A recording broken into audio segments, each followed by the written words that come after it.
Power 92. We are #1 in the streets.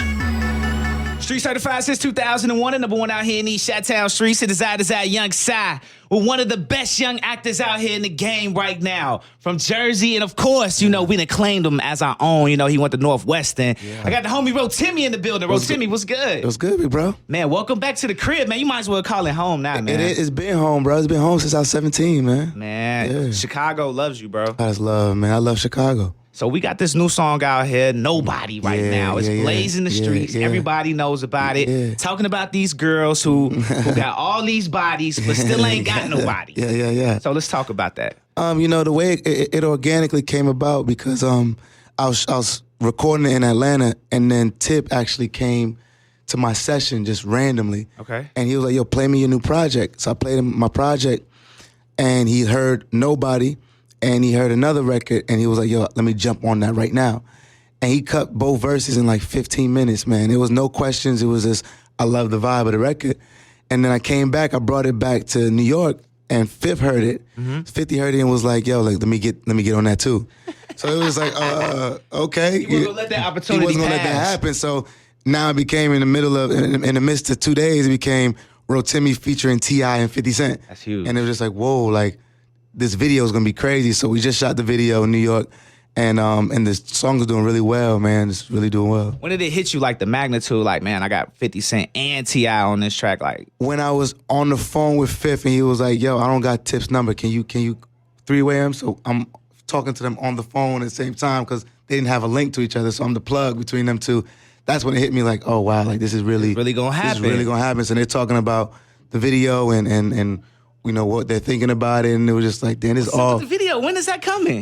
Next week, man. Next week? Yeah, Y'all start shooting next week. The video, no, we filmed it already. Oh, it's gonna drop next week? It's dropping next week. I can't wait to see it. Yeah, it's gonna be crazy. So it was just cool just to have them speak to each other, and then when I saw them together, it was just like, okay, this is crazy. Just for me, it was a blessing. So who got down and did the concept for this video? Because I like the concept of your videos because they're like mini movies, like moving on, doing it. Yeah. Like who comes up with the ideas for the my videos? team, and Eve Rivera, he's killing it right now. He did the new Justin Bieber Quavo song, I'm the One. He did that video. He's done a lot of joints for Jeremiah, 50, and Chris Brown.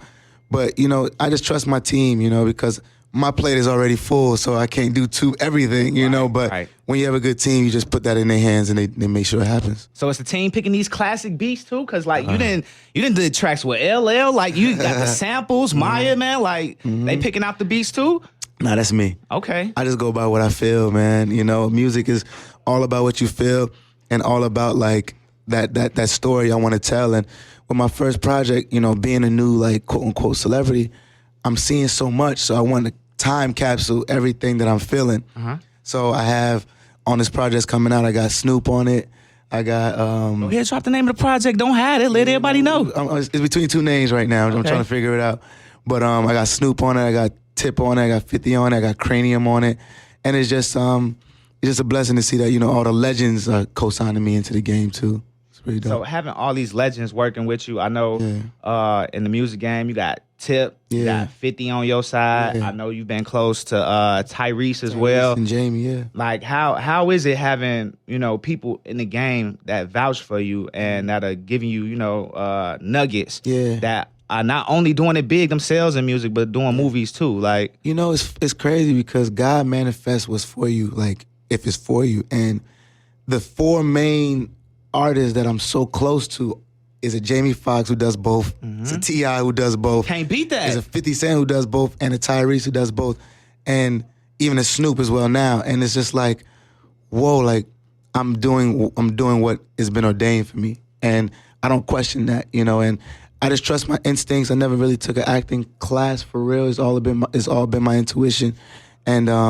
instincts and just trusting the process. Okay, and I know you've been cutting your teeth. You started cutting your teeth on television. Yeah. You started off as a young boss. Yeah. You also had, Kelsey Grammer in your corner, who definitely seeing your potential. Like you said, it's very much in people seeing your potential and where you want to go. Yeah. How was that, like having Kelsey in your corner? When I got out of school, when I finished Northwestern, man, I was just doing music full time, and we were just like, yo, we just need to do something else.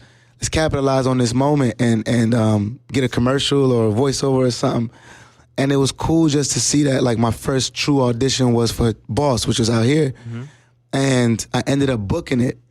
And it's a long story, but like, I ended up booking it and thrown into the acting world. Like, so episode 1 of Boss was truly like my first acting class to the world, really. Okay. You know, and I had to grow really fast with Kelsey and everybody, but he took me in and he believed in me, and it was just a blessing, man. And I want people to understand, like, you're not new at this. Like, you're not just getting here. You've been in the game for a while. You got plenty of movies under your belt. Like, I've seen you in Deuces. I've seen Imperial Dreams. You know, I've already checked out all these movies on Netflix. I've seen Burning Sands. Yeah, it's I've crazy. already checked out all these flicks. So it's like, my brother's been here for a while. Like, I feel like the notoriety is just now catching up to what you've been doing, like your work that you've been putting in. Yeah.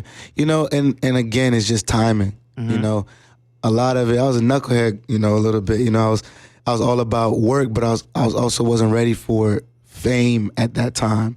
I just happened to be gifted, you know, but I mentally wasn't ready at that time. So now everything is going, the talent is matching the mindset now. And that's where I'm happy about, you know, because it's time. I put in a lot of work, but it takes much longer for other people, you know, and the fact that mine is happening right now, just embrace it's divine timing. So I'm ready for it. I mean, I'm built to last. So we're going to get here and we're going to talk about it because I'm a big fan of Power. Yeah. I know everybody here wants to hear all about Power. We've seen you come in, season 2. Yeah. First of all, when is the new season dropping? June 25th, 9 p.m. on Stars, man. Okay, so everybody is already ready because we have barbecues. Where I come from, we have barbecues to watch Power. Like, we all come over and we all hang out and watch it together. So what we want to know is, like, the development. I know you can't tell us a lot. But we want to know about your character, Dre, more. We seen him come in, and he seemed like a young dude that had a lot of responsibilities on his plate, and he wanted to get it any way that he could for his daughter.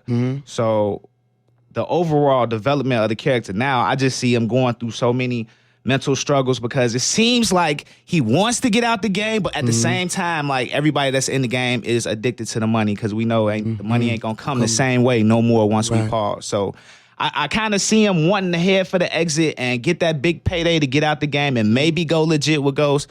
But at the same time, I just feel like this extra pressure from Kanan is just it's just not gonna let him be able to do it because, like, that's a tall order. Like, you got 50 trying to come after his son now. Like, that's big, bro. You know, with Dre, he's like a Ghost 2.0 this season, and he wants to be in it, but he wants to take the drug game to another level. Okay. And it's the rise of him, man. He has he's a baby Ghost, baby Kanan, but you learn so much about his actual personality and why he's choosing to make the decisions he's making now. Okay. And it's a season of growth, really, for him. It's the rise of Dre in season 4. Now, I just see Dre getting big. Like, at one point, you had me thinking, like, hey, maybe he could go ahead and step into Ghost role, possibly be Ghost out here on these streets. Like, if they went that way and Ghost stayed locked up, and you became the man on the street. Like, you know what I'm saying? Like, you that head person. That's what just he wants. me. That's what he wants. You know, he feels like he's just as smart as a Kanan, just as smart as a Tommy. And Dre's using everybody as pawns, just like Ghost would use everybody as pawns. And you start seeing the similarities between them, whether he takes the right road or the wrong road. You'll see June 25th at 9 p.m. But, like, at the same time, like, the writing, Courtney A. Camp, man, she killed the writing. And it was just a beautiful thing, man, to be a part of it. Power 92.3 FM.